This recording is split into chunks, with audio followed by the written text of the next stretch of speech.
mfano huyo mwanaume ambaye unamuona yeye ana kislani, huyo mwanaume ambaye unamuona ana gubu, huyo mwanaume ambaye unamuona anaongea sana, kila kitu unachokifanya yeye anapanda juu, ukifanya tu kitu kidogo yeye anaongea sana, huyo mwanaume ambaye anakwambia sitaki uende sehemu fulani, sitaki kufanya kitu fulani, sitaki uambatane na marafiki wa aina fulani, sitaki uongozane na mtu fulani, huyo mwanaume anakupenda. Anakupenda sana tu. Wanaume ni watu ambao wanakirinda kile kitu ambacho wanakipenda. Mwanaume akikupenda lazima atakuwekea mipaka, lazima atakwambia hichi kitu fanya, hichi kitu usifanye. Ni kwa sababu anakupenda na anakurekebisha ili asipate sababu ya kwenda kuchiti nje.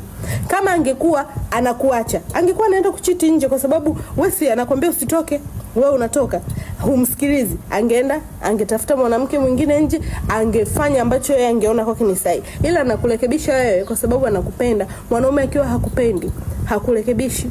Ukiwa na rafiki mbaya anakuacha, ukifanya mambo ambayo sio sahihi anakuacha uyafanye kwa sababu yeye hajali kuhusu wewe. Ila mwanaume akijali kuhusu wewe, lazima atakulinda, lazima atakufokea, lazima atafanya kila kitu kwa ajili ya kukurekebisha wewe kwa namna yoyote ile. Sasa wewe na kichwa chako kilivyo maji, mwanaume akikurekebisha baadhi ya mambo, jua hakupendi. Mheshimu sana mwanaume ambaye anakulimit baadhi ya mambo.